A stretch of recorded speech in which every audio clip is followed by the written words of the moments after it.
Once upon a time, a long time ago, in a kingdom far away, you were created. That's right, you. All human beings were created at the genesis of time. How did this happen? The Torah teaches that God said, Na'aseh Adam b'tzalmenu. Let us make man in our image. Us. Who's us?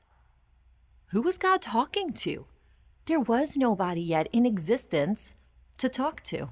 And the answer is that God was talking to us humans, to his as yet uncreated human beings, inviting us to be no less than his partner in the creation of ourselves. How can this happen? God will create an imperfect human being in an imperfect world and invite us, his humans, to be his partners in bringing perfection to humans and the world. But how can we do that? How can we be equipped, us imperfect beings? How can we bring perfection? But the answer is in the second half of the invitation. Let us make man in our image. And God says, my dear human beings, I am going to make you in my image. What is the image of God? The image of God is immortality. The image of God is divine benevolence. It's ultimate goodness and ultimate generosity. And God says, I have imbued you, human beings, with that spirit. And it is precisely with that spirit, with that divinity, with that spark, that you will be equipped to partner with me in bringing perfection to an imperfect world. What an astonishing concept that every single one of us has a beautiful, perfect spark of divinity within us and is therefore empowered to bring perfection to an imperfect world.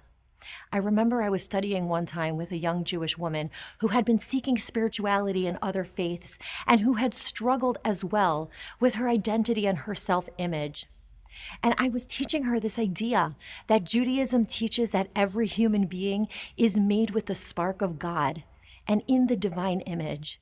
And she looked at me, such a seeker, and with her eyes filled with heartbreak. She said, why didn't anybody ever tell me this before? Why didn't anybody ever tell me that my own faith, my own Judaism teaches that the spark of divinity was within me all along? I didn't have to go looking for it all over the universe. It was right here in my own backyard. And the truth is that it is hard when we look out at the imperfection in the universe. It can be so painful to see the need in this world. There's so much financial deprivation. There's so much emotional pain. There's so much spiritual starvation. There are so many ways in which this world is broken. There's so much disparity in advantage and privilege. And it's so easy to look at all of that and say, why, God? Why did you create such an imperfect world? It's so hard to understand. But maybe the story of the genesis of the human being has the answer to that question. Because maybe we shouldn't be asking, why God? But instead, maybe we should be asking a similar but different question. Why not me, God? Why not me to help repair the brokenness that I see? Why not me to help perfect the imperfection that I see? And in case I feel hopeless, and in case I feel worthless, and in case I feel disempowered or not good enough or inadequate, I can remember that God has invited me to be his partner because he believes in me, because he has empowered me with that spark of divinity that can change the world. And that's the question we should be asking at this high holiday season. Why not me, God? Because if every single human being would follow the directive of the Torah and give 10% of themselves to the universe, we would solve the problem of world hunger. We would solve the problem of emotional pain. We would solve the problem of spiritual thirst. It's hard to believe that a year ago on Rosh Hashanah, we were standing by the hundreds shoulder to shoulder in synagogues, no masks, no social distancing, no Purell, and beseeching God and saying who will live and who will die.